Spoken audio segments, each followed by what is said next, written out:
নির্বাচনী পরিস্থিতি দেখতে ঢাকায় আসছে ইইউ এর বিশেষজ্ঞ দল। ছাত্রলীগ নেতা টিপু সুলতান কেন ঢাকাতে এসে রিকশা চালাবে, এই দায় কার? আইনজীবীর হাত থাকবে নিপীড়িত মানুষের পক্ষে, নির্যাতন করে কিভাবে? ওবায়দুল কাদেরের কথা কেউই বিশ্বাস করে না, বললেন ফখরুল। ক্ষমতা ছেড়ে দিন, 1 বছরের মধ্যে পরিবর্তন করে দেব, বললেন নূর। এবার দেখুন বিস্তারিত। নির্বাচনী পরিস্থিতি দেখতে ঢাকায় আসছে ইইউ এর বিশেষজ্ঞ দল। বাংলাদেশের আগামী জাতীয় সংসদ নির্বাচনের পর্যবেক্ষক মিশন পাঠাতে চায় ইউরোপীয় ইউনিয়ন ইইউ। এ ব্যাপারে নির্বাচন কমিশন তাদের আনুষ্ঠানিক আমন্ত্রণও জানিয়েছে। তবে সার্বিক নির্বাচনী পরিস্থিতি মূল্যায়নের জন্য আগামী জুলাই মাসে ঢাকায় স্বাধীন বিশেষজ্ঞ দল পাঠাবে ইউরোপীয় দেশগুলোর সংস্থাটি। মঙ্গলবার সন্ধ্যায় রাজধানীর লা মেরিডিয়ান হোটেলে ইউরোপ ডে উপলক্ষে অনুষ্ঠিত সংবাদ সম্মেলনে একথা জানান ঢাকায় ইইউ ডেলিগেশন প্রধান রাষ্ট্রদূত চার্লস হোয়াইটলি।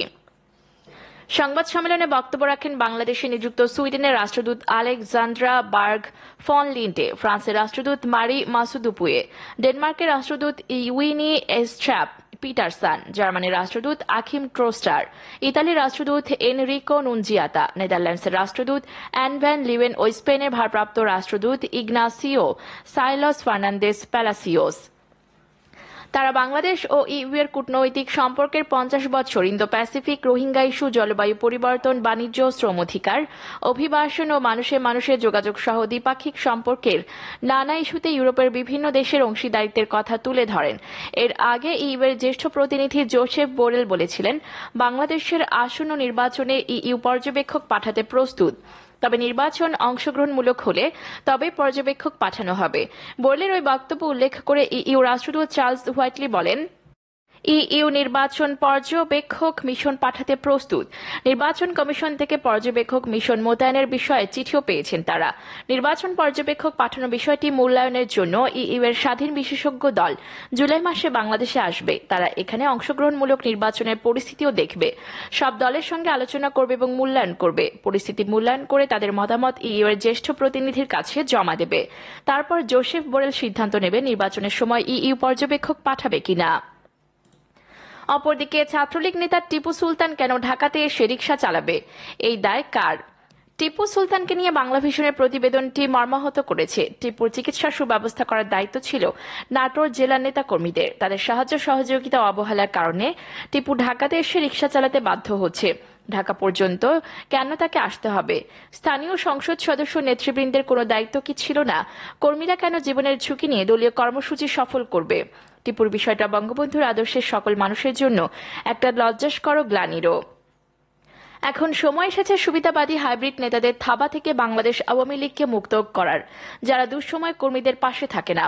আমি টিপু সুলতানের চিকিৎসার সমস্ত ব্যয়ভার বহন করার দায়িত্ব নিয়েছি। জনগণের মন মানসিকতা, চাহিদা, প্রয়োজন, সর্বোপরি জনগণের প্রত্যাশাকে বুঝে এবং বিবেচনা নিয়ে রাজনৈতিক নেতৃত্ব কর্মসূচি প্রণয়ন করবে এবং জনগণের ন্যায্য দাবি আদায় ও বাস্তবায়নের মাধ্যমে মানব সেবা এবং সমাজ উন্নয়নে অবদান রাখবেন। সাধারণ মানুষ রাজনৈতিক নেতাদের কাছে এমনটাই প্রত্যাশা করে, অথচ বঙ্গবন্ধুর আজকের বাংলাদেশে রাজনৈতিক নেতাদের কথাবার্তা, চালচলন, ভাবভঙ্গি ও বিলাসিতা দেখলে সবার মনে প্রশ্ন জাগে, বঙ্গবন্ধু কি এমন নেতৃত্ব, এমন বাংলাদেশ চেয়েছিলেন? বঙ্গবন্ধু সবসময় সাধারণ মানুষের পাশে থেকে তাদেরকে নিয়ে তাদের জন্য রাজনীতি করেছেন, সুখে দুঃখে তাদের পাশে থেকেছেন, নিজের সাধ্যমতো সাহায্য সহযোগিতা করেছেন। সাধারণ মানুষের দুঃখ, কষ্ট, দুর্দশা, শিক্ষা, স্বাস্থ্য ও অর্থনৈতিক পশ্চাৎপদতা বঙ্গবন্ধু গভীরভাবে পর্যবেক্ষণ করতেন। সামাজিক পশ্চাৎপদতা ও অসঙ্গতি তাকে ভাবিয়ে তুলত। তাই গণমানুষের ভাগ্য উন্নয়নের বিষয়টিকে তিনি রাজনীতির মূল লক্ষ্য হিসেবে গ্রহণ করেছিলেন। বঙ্গবন্ধু চেয়েছিলেন সাধারণ মানুষের দুর্দশা ঘুচিয়ে সুখী সমৃদ্ধশালী সোনার বাংলা গড়ে তুলতে। অপরদিকে আইনজীবীর হাত থাকবে নিপীড়িত মানুষের পক্ষে, নির্যাতন করে কিভাবে? যশোরে রিকশা চালককে প্রকাশ্যে মারধর করেছেন এক নারী আইনজীবী। এই ঘটনার নিন্দা জানিয়ে সুপ্রিম কোর্টের আইনজীবী ব্যারিস্টার সৈয়দ সাইদুল হক সুমন সকালে ব্যারিস্টার সুমন তার ফেসবুক পেজে একটি স্ট্যাটাস দেন। সেখানে তিনি লেখেন, রেগে গেলেন তো হেরে গেলেন। আইনজীবীদের যে হাত আর মুখ নিপীড়িত মানুষের পক্ষে দাঁড়ানোর কথা, সেই হাত আর মুখ নিরীহ মানুষকে নির্যাতন করে কিভাবে? একজন আইনজীবী হিসেবে আমি লজ্জিত। উক্ত আইনজীবী শোকজ করায় ধন্যবাদ জানাচ্ছি আইনজীবী সমিতিকে। এর আগে 7 মে সকালে যশোর আদালতের সামনে শেখ মুজিবুর রহমান সড়কে আইনজীবী আরতি রানী ঘোষ এক রিকশা চালককে মারধর করেন। মারধরের ভিডিও ফেসবুকে ভাইরাল হয়। 6 মিনিট 39 সেকেন্ডের ভিডিওতে দেখা যায় কালো গাউন পরা আরতি রানী ঘোষ রিকশা চালককে জামার কলার ধরে রিকশা থেকে নামিয়ে একের পর এক চড় মারছেন। মারতে মারতে তাকে রিকশার চাবি নিয়ে পৌরসভায় যেতে বলেন।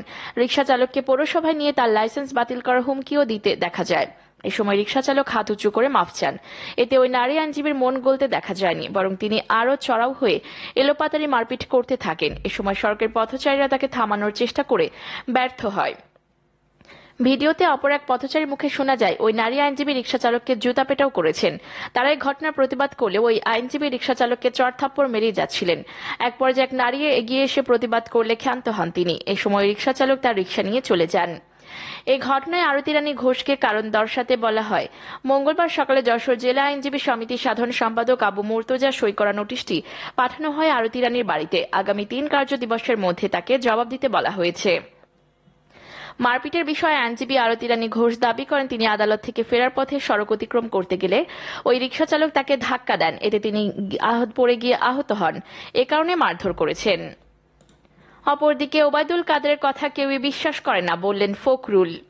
আলোচনা বা সংলাপের কথা বলে ক্ষমতাসীনরা আবারও নতুন করে চক্রান্ত করছে বলে অভিযোগ করে বলেছেন বিএনপি মহাসচিব মির্জা ফখরুল ইসলাম আলমগীর। তিনি বলেন, জনগণকে বিভ্রান্ত করতে মিথ্যা বলছে সরকার দলীয় ব্যক্তিরা। তিনি আরো বলেন, আওয়ামী লীগের সাধারণ সম্পাদক সেতুমন্ত্রী ওবায়দুল কাদেরের কেউ কথা বিশ্বাস করে না। দুপুরে গুলশানে দলের চেয়ারপারসন রাজনৈতিক কার্যালয়ে সংবাদ সম্মেলনে তিনি এসব কথা বলেন। ফখরুল ইসলাম আলমগীর আরো বলেন, এবার আর ফাঁদে পা দেবে না বিএনপি। 2018 সালে সরকারকে বিশ্বাস করে কি হয়েছে জনগণ তা দেখেছে। ফখরুল ইসলাম বলেন, আগামী নির্বাচনকে সামনে রেখে আবারও মাঠ খালি করার আগের খেলায় মেতে উঠেছে সরকার। মন্তব্য করে তিনি আরো বলেন, মাঠ খালি করে দিয়ে 2014 থেকে 18 সালে যেভাবে ফলাফল নিজেদের করে নিয়েছে আওয়ামী লীগ, ঠিক একইভাবে এবারও বিরোধী দলকে মাঠ থেকে সরিয়ে দিতে কাজ শুরু করে দিয়েছে সরকার। আগে অপেক্ষাকৃত দেরি করা হলেও এবার অনেক আগে থেকেই তা শুরু করেছে। এবার আর সরকার মাঠ খালি করতে পারবে না। অপরদিকে ক্ষমতা ছেড়ে দিন, 1 বছরের মধ্যে পরিবর্তন করে দেব বললেন নূর। একটা সময় রিজার্ভ কি মানুষ সেটাই জানতো না, এখন কেন রিজার্ভ কমলো সে প্রশ্ন করছে সবাই। দেশের এমপি মন্ত্রী আমলারা ব্রিফকেস ভরে ডলার পাচার করার কারণে রিজার্ভ ফুরিয়ে এসেছে। অনিয়ম করলে কোনো ব্যবস্থা না নেওয়ার কারণে এমন হয়েছে। ব্যর্থতার দায় নিয়ে সরে যান, আমাদের ক্ষমতা ছেড়ে দিন, 1 বছরের মধ্যে পরিবর্তন করে দেব। রাজধানী ঢাকা রিপোর্টার্স ইউনিটিতে প্রবাসী অধিকার পরিষদের 3য় প্রতিষ্ঠা বার্ষিকীর আলোচনায় এসব কথা বলেন ডাকসুর সাবেক ভিপি নুরুল হক নূর। অনুষ্ঠানে বক্তব্য রাখেন গণ অধিকার পরিষদের আহ্বায়ক রেজা কিবরিয়া, বীর মুক্তিযোদ্ধা ইশতিয়াক আজিজ উলফাত, গণ অধিকার পরিষদের নেতা রাশেদ খান, তারিক রহমান প্রমুখ। নুরুল হক নূর বলেন, আগামী নির্বাচনটি হবে দেশের গণতন্ত্র রক্ষার, গণতন্ত্রের অস্তিত্বের জন্য। এই নির্বাচনে অবশ্যই নিরপেক্ষ হতে হবে, আর নির্বাচনের জন্য সহযোগিতার আহ্বান জানানো হলে আমরা সহযোগিতা করব। এই নির্বাচনের জন্য অবশ্যই তত্ত্বাবধায়ক ব্যবস্থা ফিরিয়ে আনতে হবে।